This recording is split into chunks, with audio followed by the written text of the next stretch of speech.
Boa noite. Boa noite. Muito obrigado pela sua presença mais esta noite. Veja como o tempo passa rápido, já estamos na metade da nossa semana de oração. Mas eu tenho agradecido a Deus pela oportunidade de estar com vocês. Estou muito feliz. Tem sido para mim uma experiência muito boa estar aqui com esta igreja. E eu espero que estejamos juntos até o final, porque ainda há coisas muito interessantes que Deus quer falar conosco nesses dias que ainda temos, ok? Nós estamos orando ainda pelo nosso pastor Edmar, e com certeza logo ele vai estar fora do hospital, vai estar em sua casa, e com certeza muito em breve vai estar aqui na igreja. Amém. Fazendo aquilo que ele sabe fazer de melhor, que é pastorear o povo de Deus, não é? Então vamos continuar orando por ele também. Muito bem, vamos continuar de onde paramos ontem. Estamos contando, conforme combinado, um pouquinho da nossa história a cada noite. Ontem eu falei um pouco da nossa infância ali em Sorocaba. A minha infância foi, até onde eu posso me lembrar, bastante normal. Não houve muitos percalços, mas quando eu tinha 11 anos, eu estava brincando de bola ali na rua com os amigos.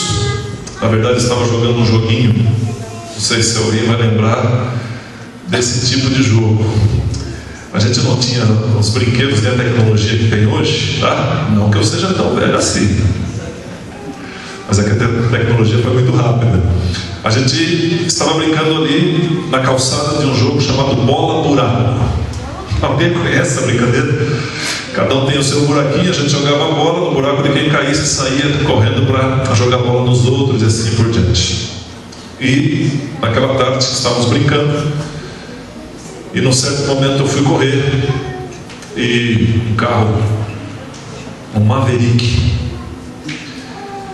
nem sei se ele existe, acho que é só para colecionador, um Maverick, foi desviado de um buraco e me atingiu.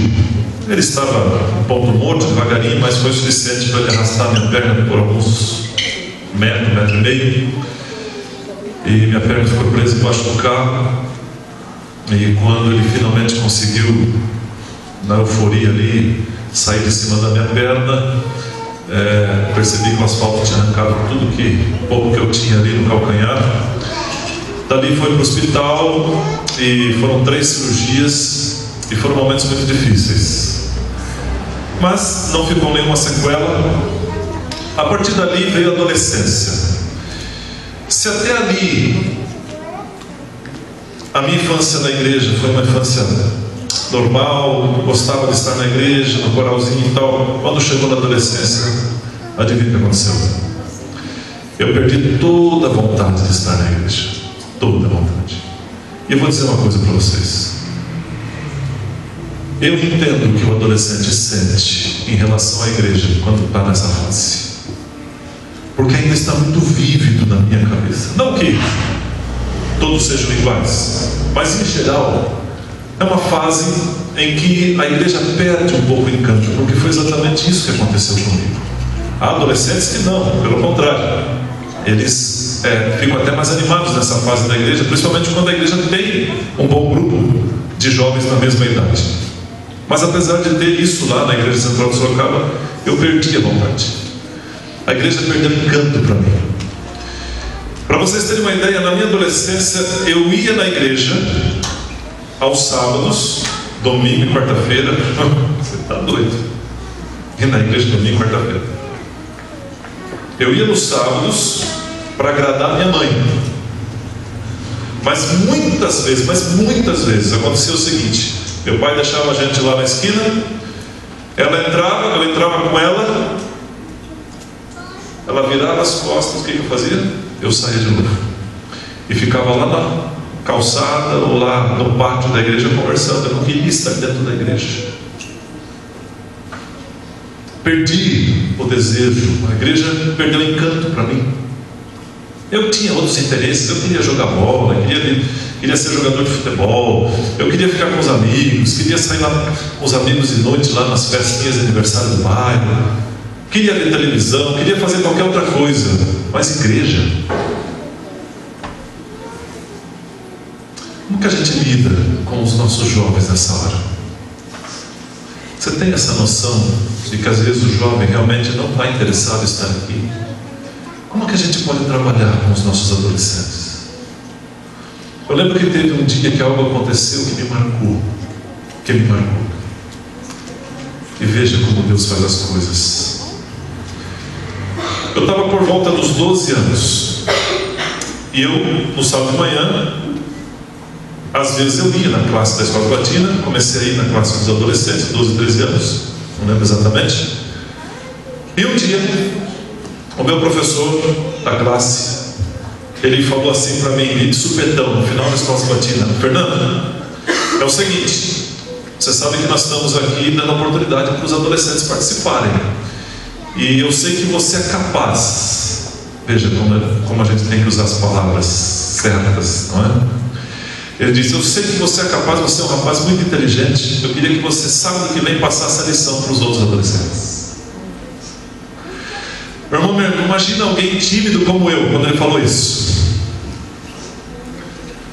Eu fiquei sem saber o que dizer, não consegui dizer não, mas naquela semana foi um inferno para mim.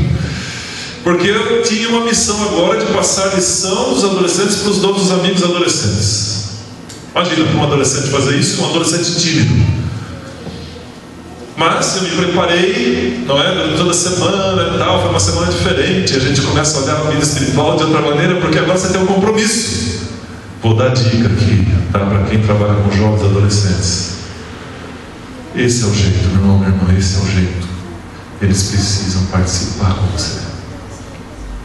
Você tem que chamar na mão para eles e dizer: venha, vamos fazer comigo. É o único jeito. Para muitos é o único jeito de eles pegarem gosto pela igreja ou participarem de alguma coisa da igreja. Venha, me dá a mão aqui, vamos participar, tem uma coisa para você fazer. E às vezes isso pode fazer muita diferença. Eu me preparei naquela semana, li a lição. Eu nunca tinha falado em público, nem imaginava o que eu me tornaria depois, não é? Sobre esse assunto de falar em público. Tímido, me preparei. Chegou no sábado, fui lá. Adivinha? Fui o primeiro a chegar na classe. Vê como as coisas mudam quando você tem uma responsabilidade? Vê como muda? Fui o primeiro a entrar na classe dos adolescentes. Fiquei lá esperando. E aí fiquei esperando meus amigos chegarem, né? E deu 5 para as 9, ninguém entrou na classe. Deu 9 horas, ninguém entrou na classe. Deu 9h10, deu 9h15, ninguém entrou na classe. O que aconteceu? Só para piorar a minha situação? Aquela angústia, né, que eu queria fazer logo, terminar logo. Aí quando era mais ou menos quase 9h30, eu ali esperando, já me perguntando que tragédia aconteceu. Alguém passou e falou: ô Fernando, o que você está fazendo aí? É classe geral hoje, tá chamando todo mundo lá na igreja. Que alívio. Que alívio. Fiquei feliz da vida, não precisei passar a lição, nunca tinha falado em público, tremendo. Fui lá para a classe e tal, assisti a classe, assisti o culto. Final do culto, cumprimentei o pregador, estava indo embora. O meu professor me cutuca: Fernando, ó, não deu certo hoje, mas sabe o que veio você? Irmãos, no sábado seguinte, eu tive a oportunidade de falar em público, a primeira vez na minha vida, passando uma lição dos adolescentes, de adolescente para adolescente. Aquilo me marcou. Quando eu terminei de passar a lição, no final o professor me deu um livro de presente. Grave bem o nome desse livro. Eu falei que ia falar do pastor Morris Vender de novo. Eu ganhei um livrinho da casa publicadora do pastor Morris Vender chamado Como Jesus Tratava as Pessoas.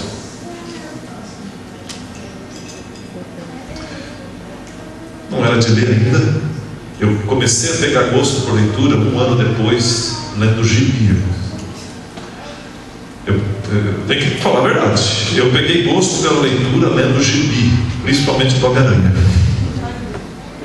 Mas depois eu passei pelos livros, irmãos. E hoje é a grande paixão da minha vida. Depois de ser pastor é a literatura. Não é à toa que eu me tornei escritor, alguns já estão ganhando aí um dos livros que escrevi. É a paixão da minha vida, tá? Uma das paixões é a literatura. Mas antes daquela época eu peguei o livrinho, levei para casa. O que eu fiz com o livrinho? Li? Não. Peguei o livrinho e coloquei na minha estante lá, com mais meia dúzia que estava lá, que eu ganhei, que nunca tinha aberto. Ficou lá. E ficou lá, um ano, 2 anos, 3 anos. E nesse período da adolescência, que eu não gostava da igreja, tinha uma coisa que me mantinha na igreja. E disso eu gostava. Agora você vai ver como é importante algumas coisas também. Eu tinha 10 anos, quando um dia, 2 jovens da igreja mais velhos do que eu bateram na porta da minha casa, no sábado à tarde. Não fazia nada sábado à tarde. 10 anos de idade. Bateram na minha porta. Cadê o Fernando? Entraram em casa falando: Fernando, nós viemos aqui para convidar você para um projeto especial.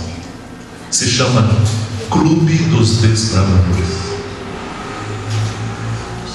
Não tinha ideia do que era, nunca tinha ouvido falar. Irmãos, no domingo seguinte eu fui para o Clube dos Desbravadores e nunca mais saí. Sábado eu não gostava de estar na igreja, mas no domingo eu não via a hora de ir para o Clube dos Desbravadores. E Deus usou o Clube dos Desbravadores para me manter na igreja. Amém. Para mim, muitas vezes era no clube que eu ouvia a palavra, que eu prestava atenção em alguma pregação, no ensino, nas classes, no cantinho da unidade. Aquilo foi me segurando na igreja. Mas alguma coisa maior precisava acontecer. Alguma coisa maior precisava acontecer para que eu voltasse a ter o gosto de estar na casa de Deus. E meu irmão, minha irmã, de um jeito extraordinário, de uma maneira que eu menos esperava, uma coisa muito grande aconteceu. Mas isso eu conto amanhã. Tá bom? Amanhã não falte. A gente continua essa história, você vai ver o que Deus fez na minha vida. Que coisa incrível. Ontem nós oramos no momento de oração. Qual foi o motivo? Qual foi? A igreja de Deus. Estou levando os pedidos que estão colocados na caixinha. Hoje eu orei de novo, li cada um deles, orei por você. E vou fazer isso até o último dia, tá bom? Então pode colocar nosso pedido na caixinha. A gente está orando todo dia por você. Mas agora nós vamos orar por um outro motivo. E esse motivo vai meio que surpreender alguns aqui. E vai surpreender porque nós não temos o costume de orar por isso. Eu mesmo, de um tempo para cá, eu perguntei para mim mesmo: por que eu não oro mais por isso? Por quê? Eu descobri que eu preciso orar por isso. Pastor, o que o senhor está falando? Nós precisamos orar pela nossa nação, irmão, pelo nosso país. Quantas vezes a gente ora pelo nosso país? Quantas vezes a gente já orou pelo líder da nossa nação? Quantas vezes a gente já orou pelo líder da nossa cidade? Quantas vezes a gente já orou por aqueles que têm a responsabilidade de guiar a nossa nação? Pastor, isso é importante? A Bíblia diz que é importante. Nós estamos passando agora um momento de crise muito grande. Eu não sei aqui, mas lá no meu distrito tem muita gente desempregada. Muita. Eu tenho anciãos que estão desempregados, líderes de igreja, membros. A coisa está muito difícil. Nós precisamos orar para que os nossos líderes tenham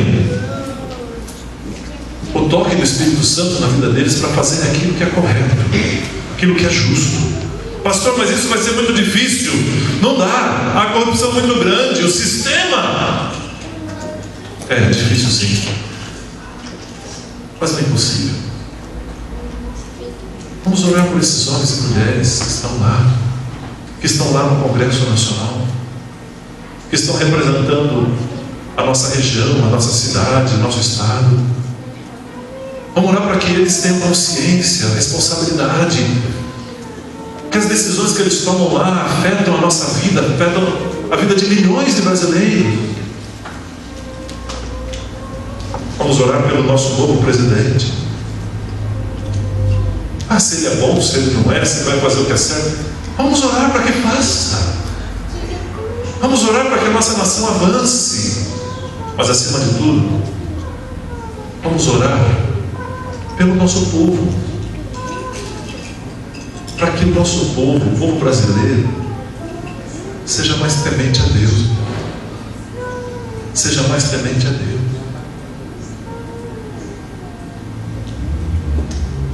Vamos orar por isso.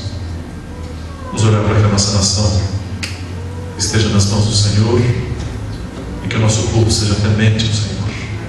Vamos orar? 1 minuto para você orar pelo seu país, pelos nossos governantes. Depois de 1 minuto faço oração aqui da frente.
Ó Deus querido,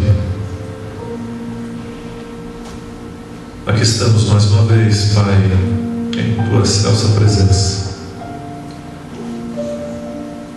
Desta feita para orar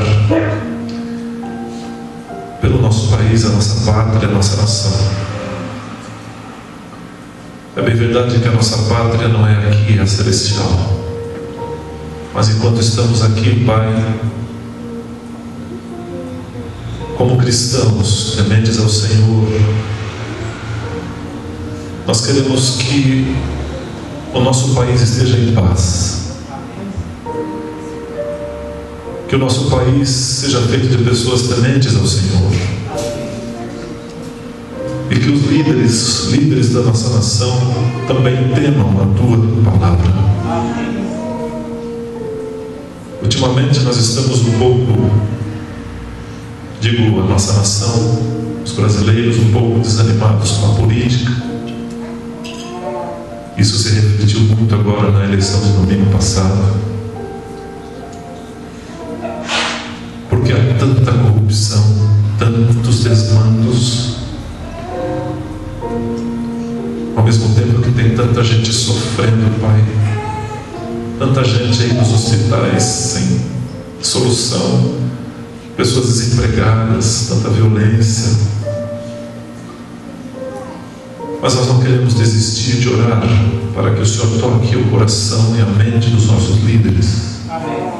Em nome de Jesus Cristo, Pai, abençoa o presidente da República, os governadores, os prefeitos, os líderes do Congresso, nas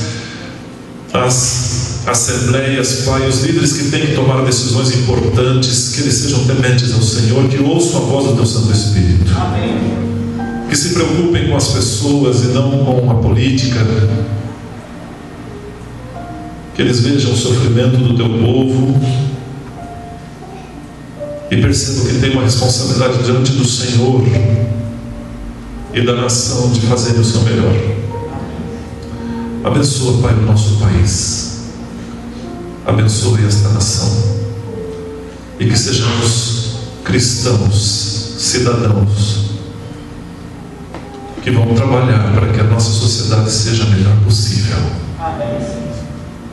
Nós oramos em nome de Jesus. Amém.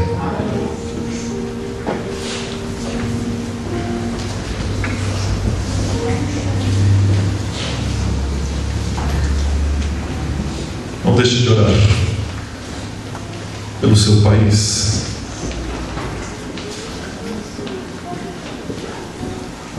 Convido você a abrir a Bíblia para o tema desta noite. Gênesis, primeiro livro da Bíblia.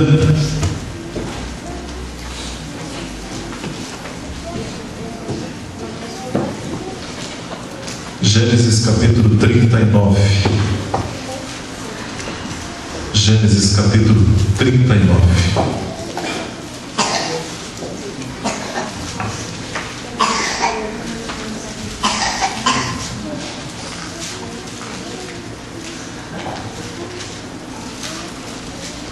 Gênesis 39, a partir do versículo 2.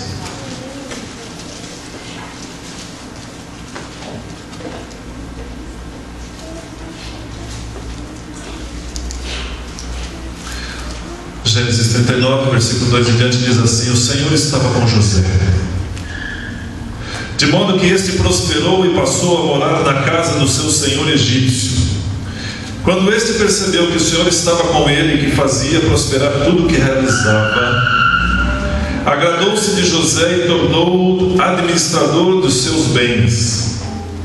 Potifar deixou ao cuidado de José a sua casa e lhe confiou tudo o que possuía.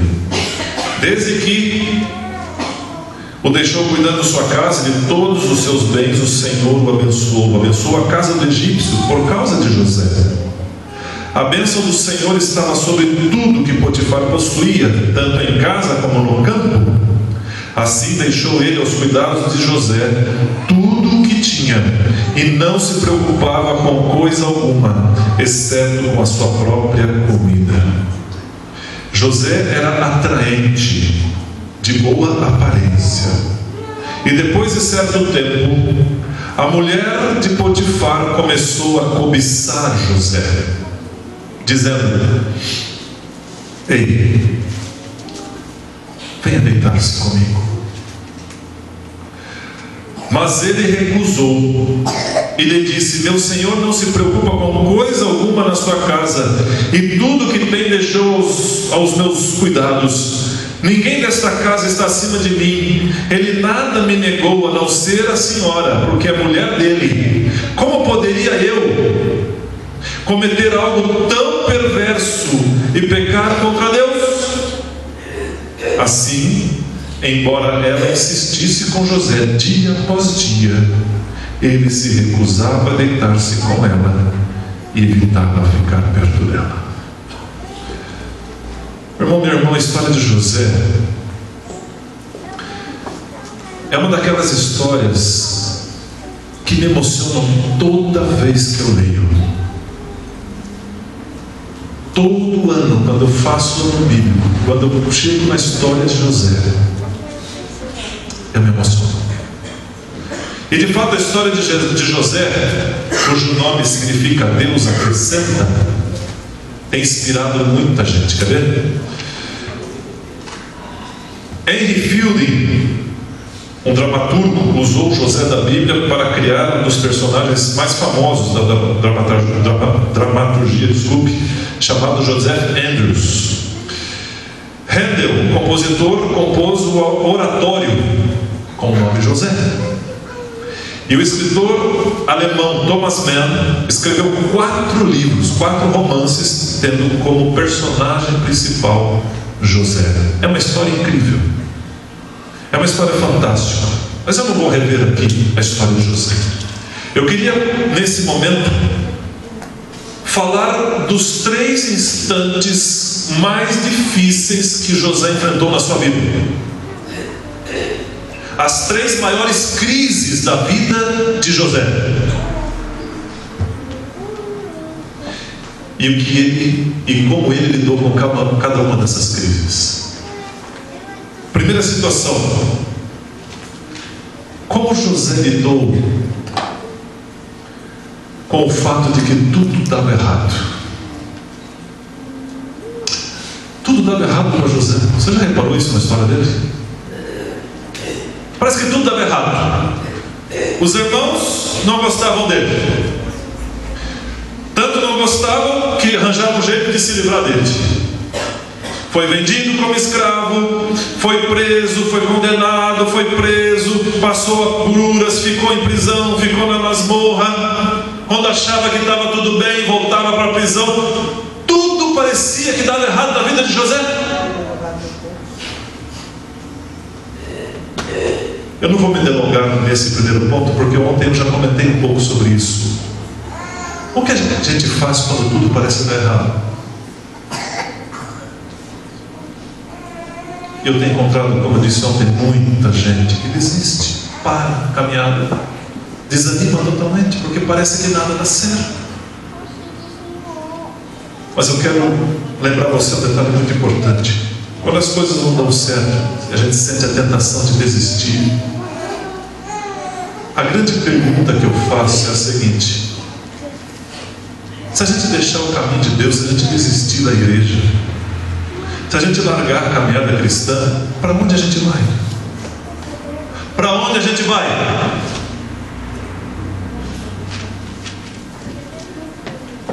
É interessante que lá no Evangelho de João, no capítulo 6, há um episódio lá em que Jesus estava no divisor de águas do seu ministério.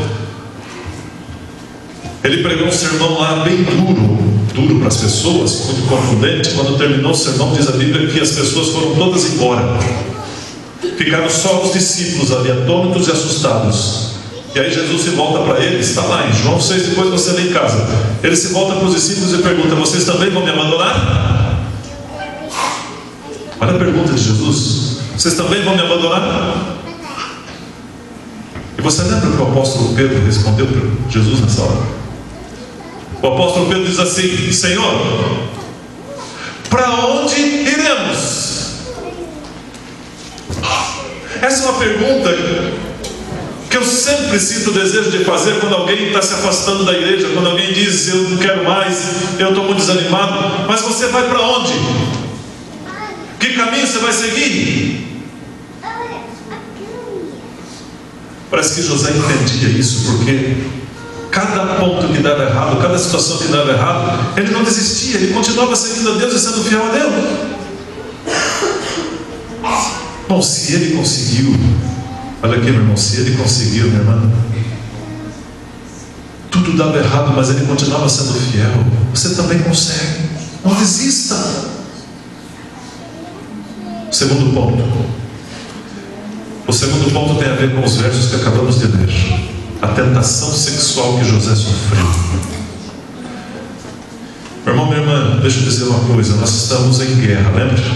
Olha aqui, ó. O que está escrito ali?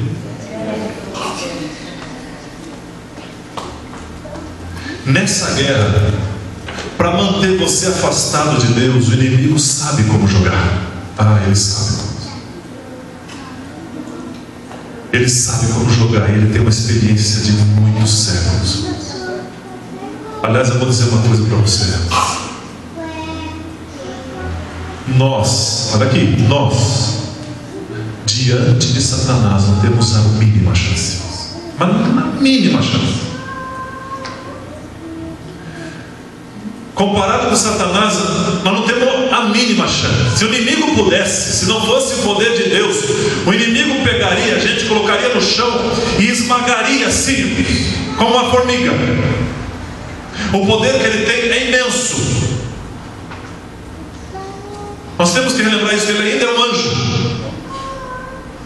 Ele era um querubim cobridor, o príncipe dos anjos, a expressão que a White usa do Patriarcas e Profetas. Príncipe dos anjos. Ele tem muito poder. Não dá para lidar com ele sozinho, não dá. Mas parece que muitas pessoas tentam. Não dá. Minha mãe me ensinou uma coisa desde criança que eu nunca esqueci. Quando ela contou um episódio de quando ela era criança em Joinville, quando a filha de um ancião do líder do grupo da igreja que ela frequentava no sítio ficou endemoniada no meio de um culto. Minha mãe dizia assim, depois descobriram que a menina ficou endemoniada porque ela estava com problema de pecado na vida e tal. Minha mãe sempre dizia assim: nunca cutuque Satanás com vara curta.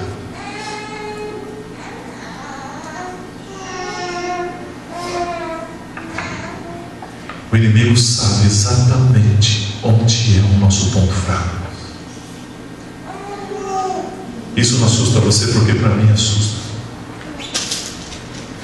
E ele se faz valer deste ponto fraco para separar você de Deus.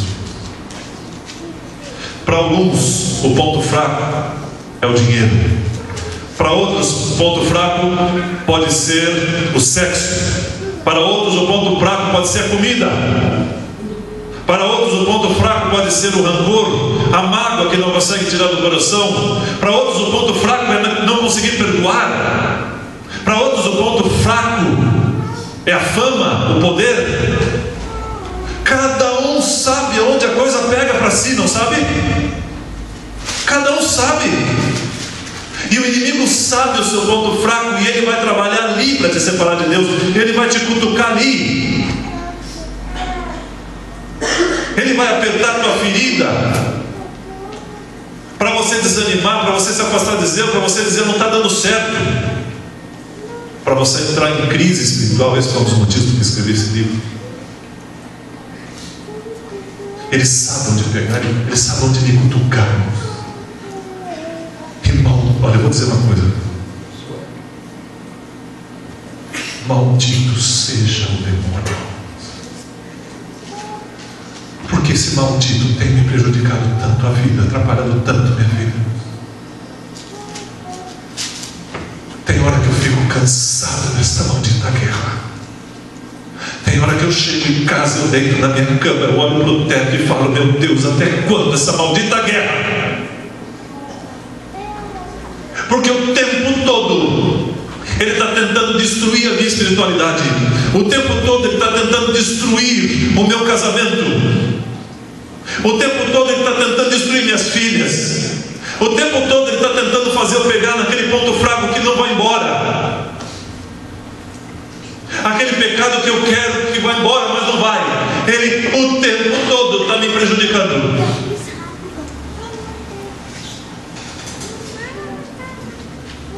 Como vencer? Como vencer?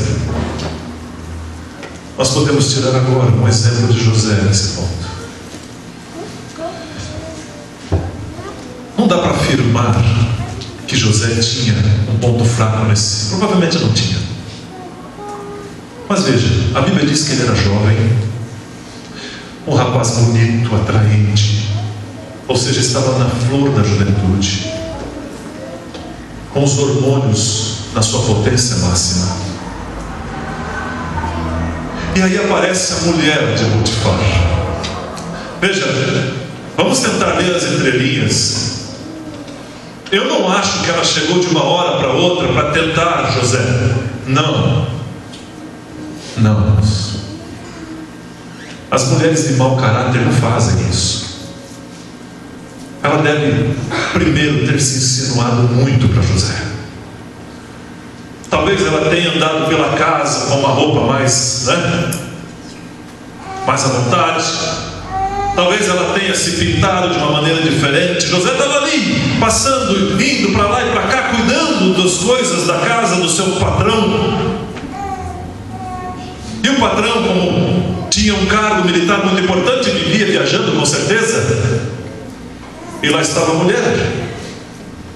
Até que ela não aguentou e se insinuou para ele, como a Bíblia diz que ela fez. Irmão, minha irmã, você acha que foi fácil para José resistir? Foi? Com certeza não. Com certeza não. Mas a pergunta é: como que nessa a segunda maior prova que ele enfrentou na vida, como é que ele conseguiu resistir? Como? Aqui está o segredo. Olha aqui, ó. Aqui está o segredo.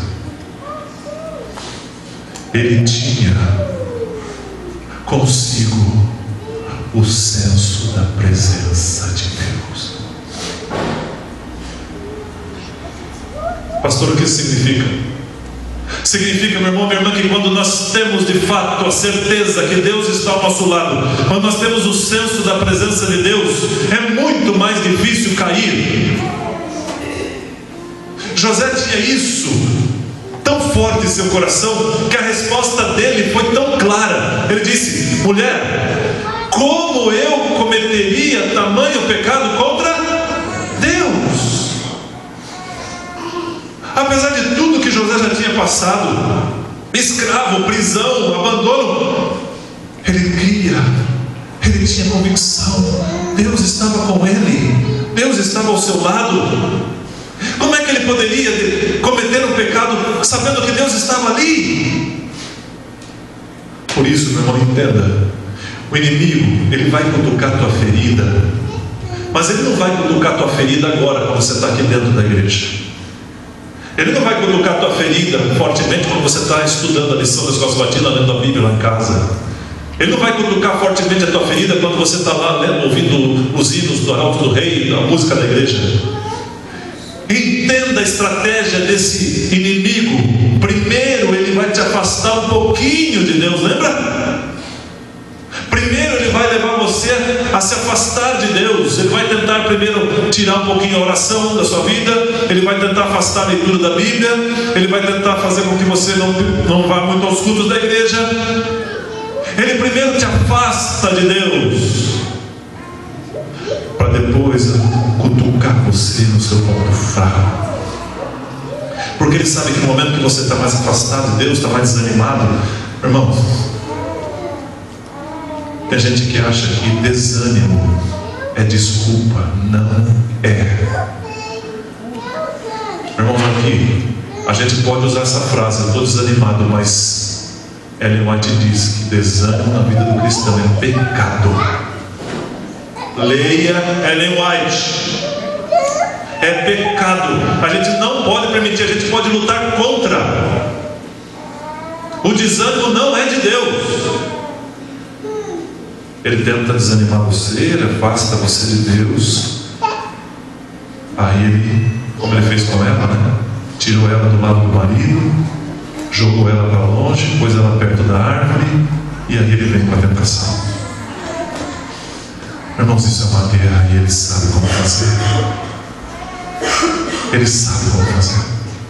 Ele achou que José estava no ponto fraco, longe da família, escravo, ali, sozinho, não tinha namorada, nunca tinha experimentado uma mulher na sua vida, nunca tinha tido o carinho de uma mulher. O inimigo achou que agora era o momento. É assim que ele faz. Ele afasta você para depois cutucar você no seu ponto fraco. Não deixe isso acontecer. Mantenha o senso da presença de Deus. Mantenha-se ao lado de Deus. Comece o dia com Deus.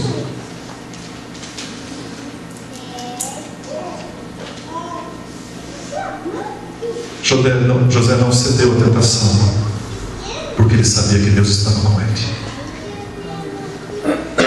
Ele sofreu por causa disso, né? Porque a mulher ficou feliz quando ele rejeitou? Claro que não. E ela se vingou dele. E ele voltou para onde? Para a prisão. Nada dava certo na vida de José. Onde muitos desanimariam, ele ficou fiel. Senso da presença de Deus. Nós precisamos treinar isso. Isso é treino. Treino espiritual. Aí não te fala isso no livro Caminho a Cristo. Acorda de manhã. Olha aqui, acorda de manhã. Primeira coisa, buscar a Deus. Por isso que o inimigo trabalha para você acordar em cima da hora. Por isso que ele trabalha para você ficar assistindo televisão até tarde, aí ficar com muito sono e não conseguir acordar mais cedo para orar. Por isso que ele faz você comer tarde da noite, para ficar com o bucho bem cheio, e aí não dormir direito e ficar com sono de manhã. Ou não é? Ele trabalha o tempo todo para isso, para te afastar da comunhão. precisa. Mas se você começa o dia com Deus, fez a oração, se entregou para aquele dia, está indo para o trabalho, lembra, Deus está comigo. Chegou no trabalho, Senhor, me abençoe. Ah, pastor, isso é muito difícil. É verdade. Tem dia que eu passo horas e horas e nem lembro que Deus existe. Eu reconheço. Mas eu estou treinando a minha mente, meu coração, para lembrar que Deus está comigo o tempo todo. Para lembrar de fazer uma prece quando paro no sinaleiro vermelho, para fazer uma prece quando entro em algum lugar, para fazer uma prece antes de fazer uma compra, para fazer uma prece antes de entrar no supermercado. Eu estou tentando treinar isso, para que o inimigo não ache a brecha que ele está precisando. Estou procurando treinar a minha mente quando pego o dinheiro na mão. Senhor, me ajuda, aqui está o dinheiro. Esses dias uma irmã veio conversar comigo. Esses dias não, faz tempo. E ela falou: pastor, olhe por mim, porque eu estou com dívida e não consigo pagar. Veja como as coisas são. Eu perguntei para ela: irmã, como é que a senhora deixou chegar nesse ponto? Porque ela falou: pastor, não estou devolvendo o dízimo, não sei que estou errado, eu estou pegando o que é de Deus. Contou, mas irmã, o que aconteceu para chegar nesse ponto? Eu nunca imaginaria que ela era a resposta que ela deu para mim. Ela disse: pastor, eu entrei em dívida, eu e meu marido, por causa de pizza.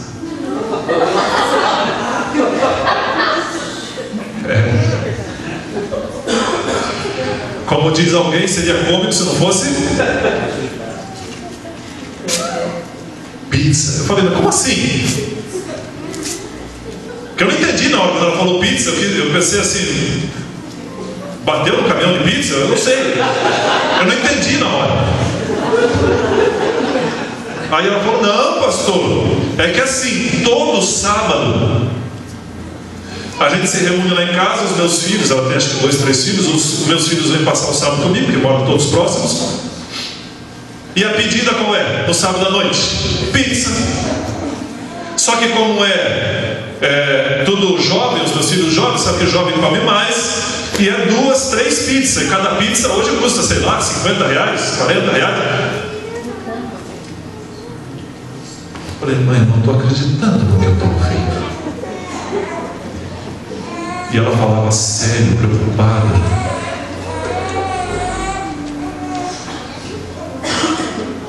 Veja como as coisas acontecem.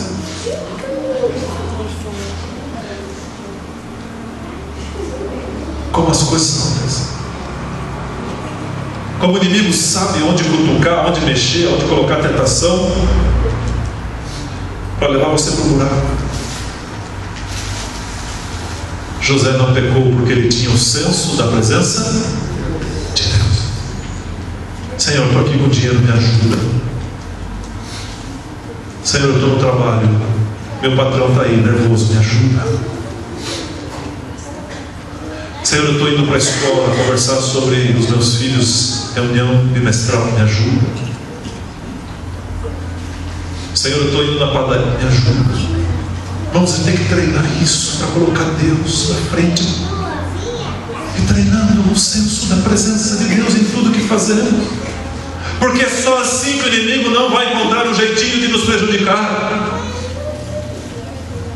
E é o senso da presença de Deus que vai permitir que se cumpra aquilo que um dos apóstolos nos orienta: resistir ao diabo e ele fugirá. Eu resisti? Eu? Não tem jeito, eu não consigo. Mas se Jesus estiver ao meu lado, se Ele for o Senhor dos exércitos para lutar a luta por mim, eu vou conseguir vencer. Amém. Senso da presença de Deus. Comece o dia com Deus. A gente falou de Daniel, lembra? Ele orava pelo menos quantas vezes por dia, diz a Bíblia? De manhã ele orava, ia trabalhar, meio-dia no almoço, voltava para casa, orava, ia trabalhar. Final do dia, senso de entrega à presença de Deus. E último instante de maior crise na vida de José. Depois de tanto sofrimento, José foi elevado de uma maneira que nem ele imaginaria. Se tornou o regente do Egito. Acima dele apenas o faraó. De uma hora para outra ele se viu como o dono do mundo, o regente da maior nação que o mundo tinha. Deus o elevou. E quando tudo parecia tranquilo, os anos de vacas gordas estavam acontecendo, preparando para os anos de vacas magras. De repente, quem que aparece lá no Egito? Quando termina o tempo de vaca gorda, começa de vaca magra, quem que aparece no Egito?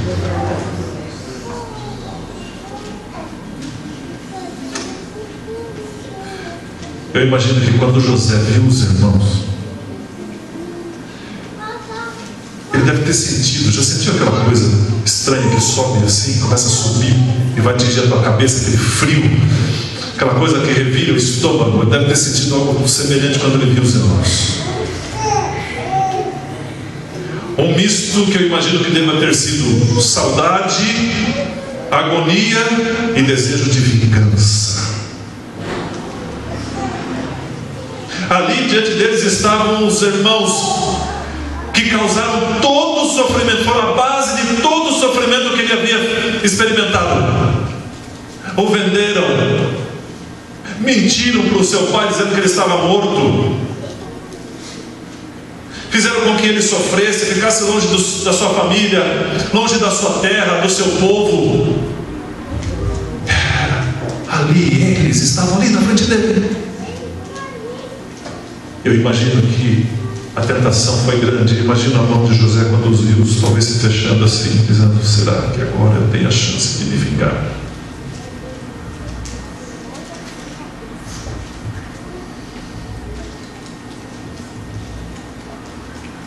Vamos, talvez uma das coisas mais difíceis, eu tenho um sermão sobre esse tema, mas não vou pregar esse tema essa semana, mas uma das coisas mais difíceis é perdoar. Ah, como é difícil perdoar.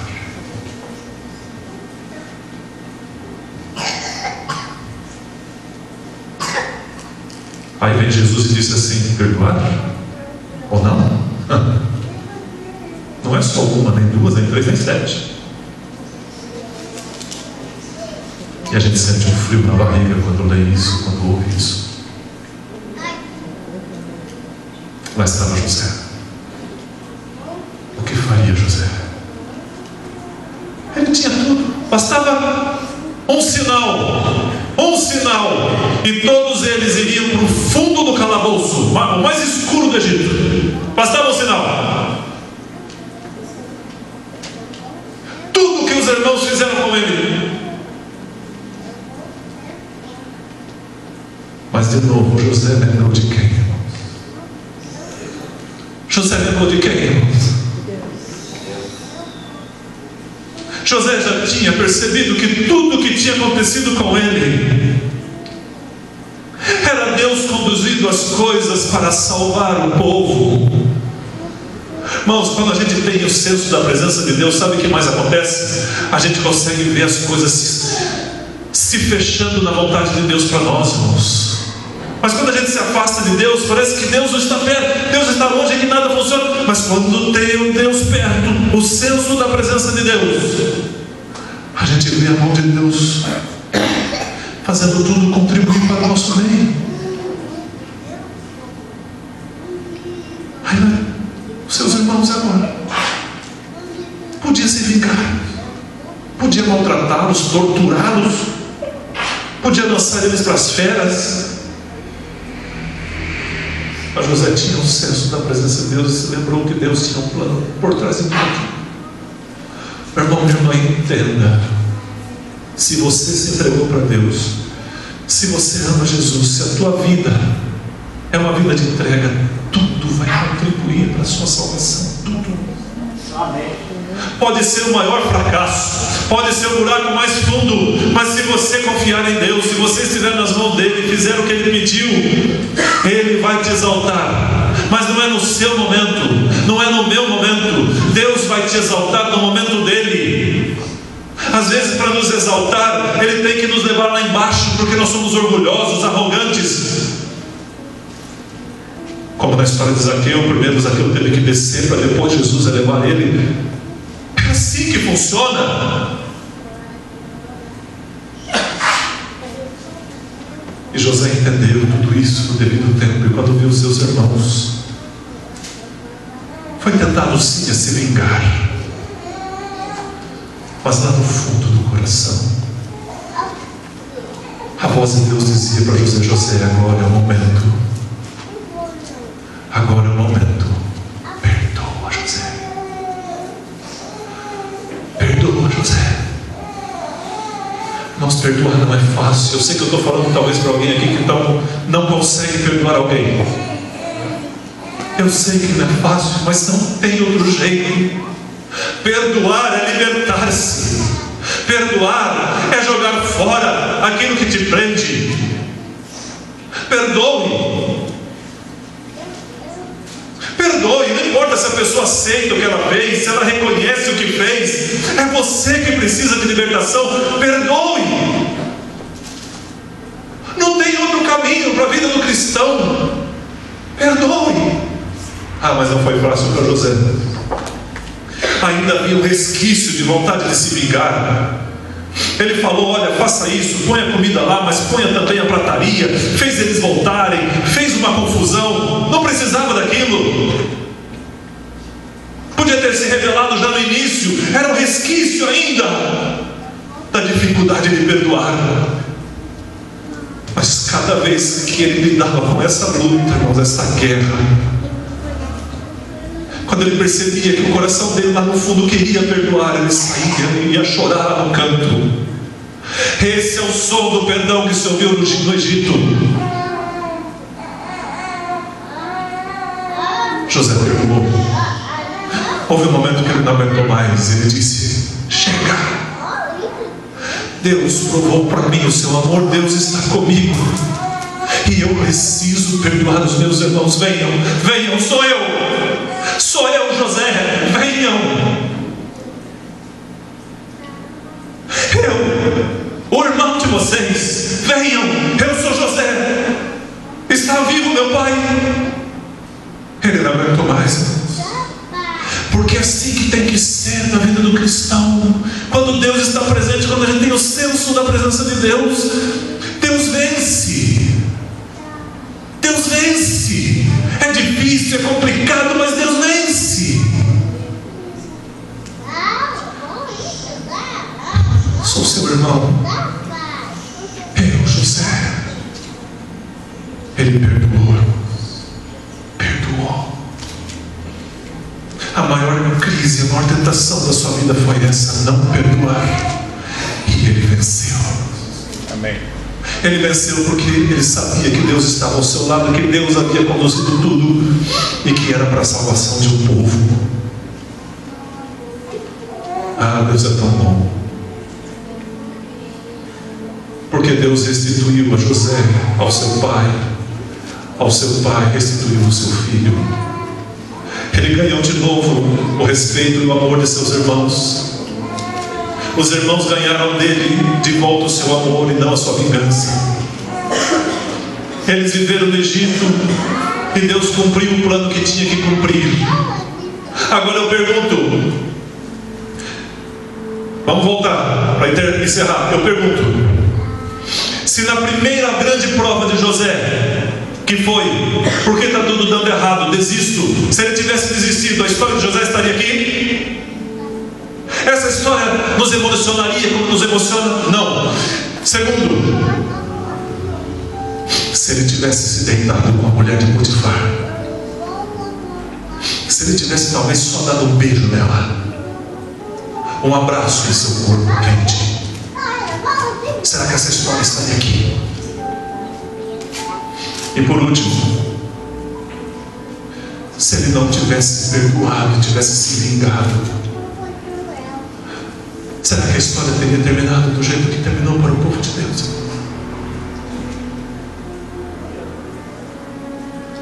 Então, se José conseguiu, você também pode conseguir. Se José foi fiel e cria na presença de Deus, você também pode vencer. Você só precisa buscar mais ao Senhor.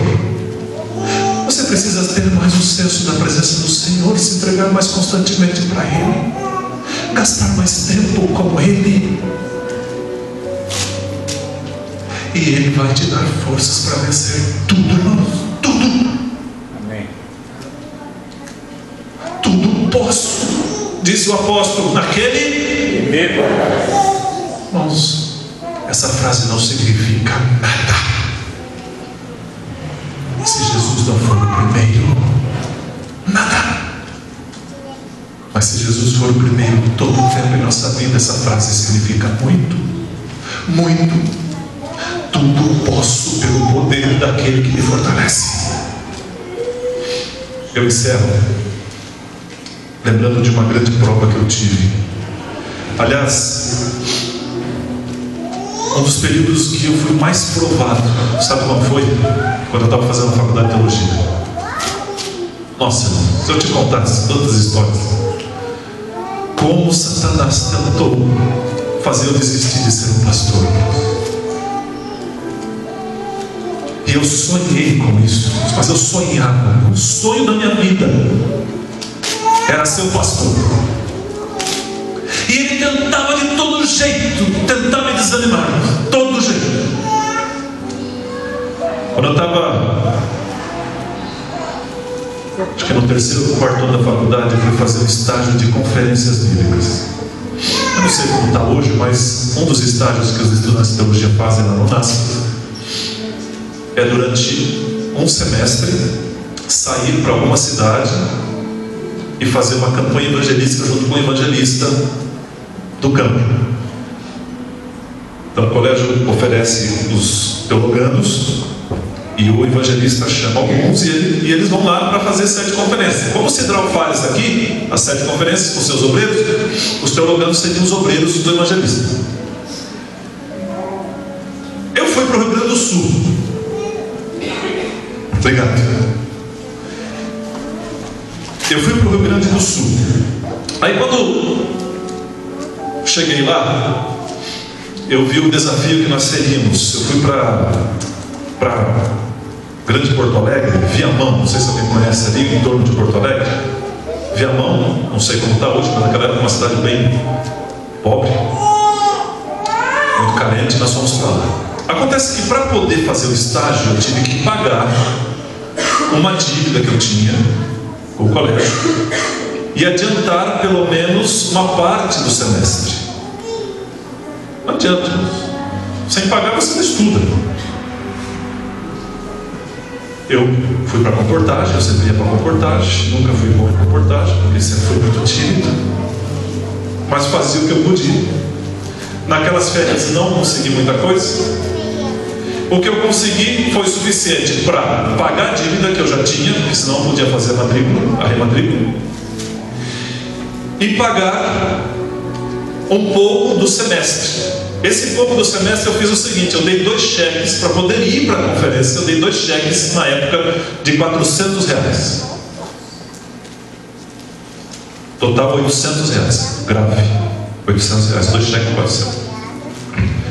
Só que esse dinheiro eu não tinha para cobrir os cheques. O que eu fiz? Eu na comportagem eu vendi os livros, numa fase que estava meio de crise também naquela época.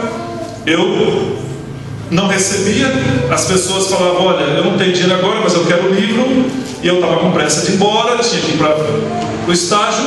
Eu deixava o número da minha conta, acreditando que as pessoas, já que eram evangélicos, porque eu trabalhava com a igreja evangélica, eles iriam pagar, depositar na data. E dei então 2 cheques de 400 e fui para a conferência. Nossa, que alegria! Era uma tenda. Hoje quase não tem mais tenda, a não ser alguns lugares do país. Era uma tenda que cabia 200 pessoas. E eu fui ajudar o evangelista lá na tenda, todo dia, que alegria, preparamos um canto e tal. Quando chegou na época ele caiu o primeiro cheque, eu fui lá no banco para ver o que tinha para cobrir o primeiro cheque de 400. Acessei, tinha 150 reais. Não esqueço, até hoje. Isso foi em 1997. Portanto, quase 20 anos. Nada, 150 reais. O que eu fiz? Peguei os 150 reais, já depositei na conta do colégio. Pelo menos para dizer, olha, eu não estou tentando honrar meu compromisso. Mas quando caiu o cheque, de fato não tinha mais nada. Irmãos, nessa hora, o povo te acha onde você estiver, não tem jeito. Me ligaram lá no Rio Grande do Sul: Fernando, tudo bem? Aqui do colégio, o que está acontecendo? O cheque caiu. Expliquei a situação. Falaram: vamos aguardar mais alguns dias, tá? Tá bom. E aí eu fiquei agora num grande impasse. Deveria continuar o trabalho, ou deveria voltar para São Paulo para trabalhar mais um pouco, comportar, pagar a conta? O que eu deveria fazer? As pessoas estavam ali sendo assistidas, tinha uma missão ali. O que eu faria? Orei a Deus, falei: Senhor, primeiro eu não vou pegar do dízimo, não vou. Eu não sou ladrão. Já é feio roubar os homens, quanto mais a Deus. Do dízimo eu não mexo.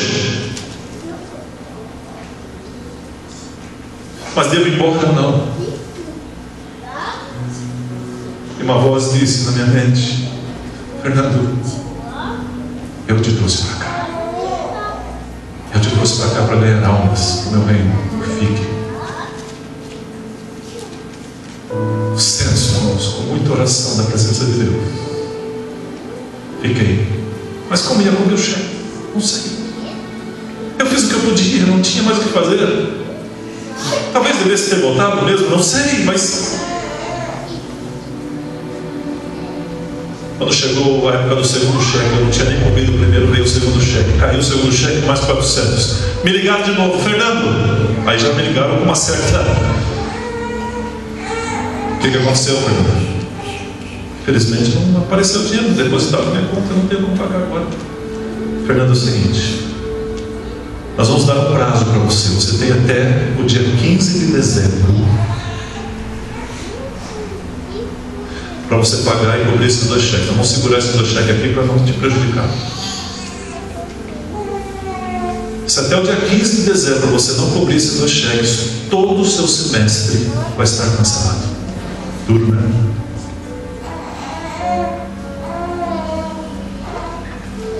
Orei a Deus e falou: Senhor, eu vou trabalhar, porque eu fiz o que eu podia. Acontece que no período que eu estava lá, sábado almoçava na casa de um irmão, domingo já estava na casa antes da conferência e tal. A gente vai visitando os irmãos, uma coisa maravilhosa estar com os irmãos. E um ancião, um outro, ficou sabendo da minha situação, mas eu nunca falei de valores para não ser antiético. Lá, tem problema, tem uma luta lá. Às vezes as pessoas vão perguntando, né, como é que é a vida no colégio. Estou devendo. Eu nunca falei quanto era. E continuei o trabalho. Quando terminamos o trabalho, eu tinha levado mais de 10 pessoas ao batismo. Um campo muito difícil. Com a ajuda do Espírito Santo, ele levou essas pessoas e elas foram batizadas. Os outros obreiros também. Quando chegou a época de ir embora, véspera do dia, 2 dias antes do dia 15, eu não tinha tostão, mal tinha para pagar a passagem para voltar para São Paulo. Fizeram uma festinha na escola adventista de Viamão para a despedida do pastor distrital. E no meio da festinha estavam lá os líderes da igreja, os anciãos ali das igrejas. Alguém me chamou: Fernando, vem cá. Veja, estava uma rodinha de anciãos ali, e aquele que conhecia mais a minha história falou: Fernando, você ainda está devendo lá para o colégio? Você tinha contado alguma coisa para nós? Então, infelizmente não resolveu nada, não. Então, nós conversamos aqui entre nós resolvemos te dar uma ajuda. Irmãos, eu tinha dado 2 cheques de 800 e tinha depositado 150. Quanto que faltava? Ele falou para mim: estende a mão aí, irmão. Bem assim. Mas aquele homem, junto com os outros ali, ele foi colocando na minha mão notas de 50, 100, 150, 200, 250, ninguém sabia o valor. 300, 350, 400, 450, eu não estava acreditando. 500, 550, 600. E ele colocou a última nota de 650. E ainda perguntou: será que isso te ajuda? Mas como você acha que eu me senti naquele dia? Como você acha que eu me senti com Deus naquele dia? Ninguém sabia. Era exatamente o valor que eu precisava. 2 dias depois eu estava lá no colégio entregando exatamente o que eu precisava entregar, de forma milagrosa, na mão daqueles homens. Está aqui. A gente tem que entender que Deus está dirigindo as coisas. Quando nós fazemos o que temos que fazer, quando nos entregamos como temos que nos entregar, quando confiamos nele de verdade, Deus conduz a nossa vida, tudo. Amém. Amém. Irmãos, a partir daquele dia, eu nunca mais duvidei do poder de Deus. Nunca mais.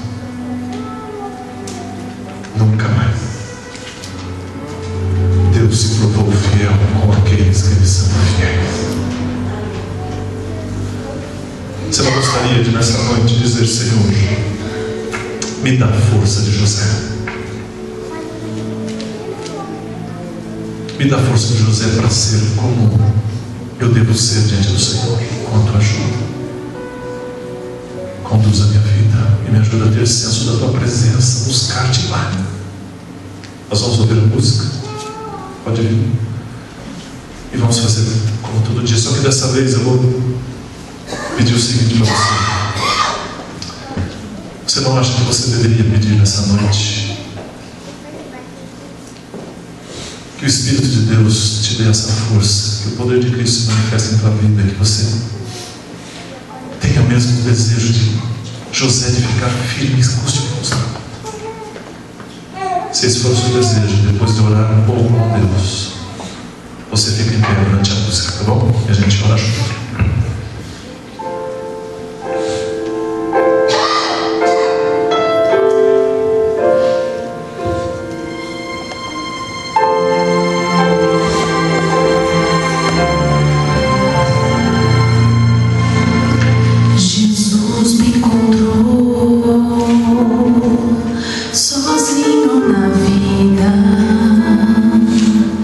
Ergueu-me do lodo com dor.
Jesus me aceita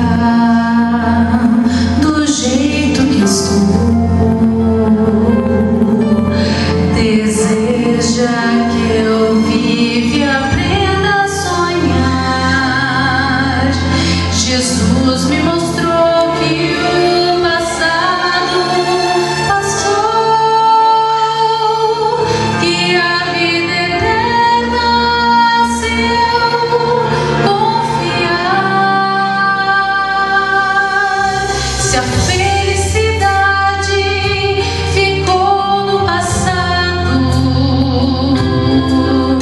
se as tuas memórias são feitas de Deus, levanta a cabeça e caminha ao meu lado. Eu não te abandono, sou Pai, sou Deus. Eu sei o que é ser ferido e magoado, um sol rejeitado no mundo sem luz. Amei, meus queridos, e fui maltratado. Vivi por amar e morri numa cruz. O tempo é veloz, a vida é pequena. Pra você que comigo não olhes pra trás. E a alma serena irás entender o preço da paz. Se o mundo é atroz, minha alma é serena, irás entender o preço da paz.